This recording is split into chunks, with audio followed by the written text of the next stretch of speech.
जमहूरियत अयूब साहब जो जेको बुनियादी कॉन्सेप्ट है सो अज का हज़ारे साल अग में एथेंस जी सिटी गवर्नमेंट में आयो आहे। यूनान जो शहर एथेंस ख़ुद रियासत हो। उतां जेको डेमोक्रेशिया या डेमोक्रेटिया जो मकसद हो रूल ऑफ मेजॉरिटी ऐं उन जा हेठि इंग्रीडियंट्स हुआ, उन जा हेठि हिस्सा हुआ। जमहूरियत फ़क़ति मेजॉरिटी जो रूल न हो पर मेजॉरिटी जो अक्सरियत जी हुकूमत छाला। अक्सरियत जी हुकूमत इंसाफ़ लाइ, बराबरी लाइ, अमन लाइ ऐं ख़ुशहालीअ लाइ। जेकॾहिं हेठि इंसाफ़ कोन्हे, बराबरी कान्हे, अमन कान्हे, ख़ुशहाली कोन्हे त पोइ उहा जमहूरियत आहे ई कान्हे। उहा इनकम्प्लीट आहे, इनसफिशेंट आहे। उहा लेक थी करे बुनियादी इंग्रीडियंट्स खे। तंहिंजे करे जमहूरियत जे उन लफ़्ज़ खे त हिते पाण इम्पोर्ट करे खणी आयासीं त जमहूरियत फर्स्ट क्लास जमहूरियत, सभु जमहूरियत पसंदि आहियूं। पर जमहूरियत जा जेके ॿिया इंग्रीडियंट्स हुआ, बेसिक्स हुयूं, उन जा 4 पिलर्स हुआ, उन्हनि खे पाण हिते इम्पोर्ट कयो ई कोन्हे थर्ड वर्ल्ड में, साउथ एशिया में।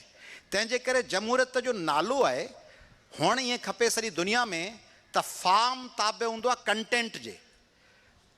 कंटेंट पाण वटि ताबे आहे फार्म जे, त पेशकश कीअं थी थिए, शइ छा आहे, शइ जी अहमियत कान्हे, उहा शइ पेश कीअं थी थिए उन जी अहमियत आहे।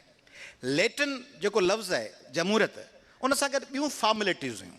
फियाट जस्टिटिया रोआत कोयलम, let justice be done though heavens may fall, भले जन्नतूं अची ज़मीन ते किरनि पर इंसाफ़ थियणु खपे।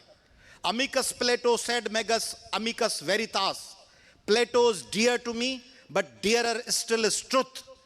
मुंहिंजो उस्ताद अफलातून मूंखे प्यारो आहे पर अरिस्टाटल चयो त सच पंहिंजे उस्ताद खां वधीक प्यारो आहे।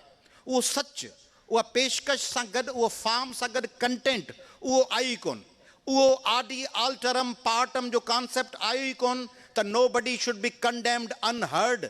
ॿुधण खां सवाइ माण्हुनि सां, उन्हनि सां ज़्यादती न कयो। सिंध में, पाकिस्तान में किरोड़े माण्हू उन्हनि खे ॿुधो नथो वञे।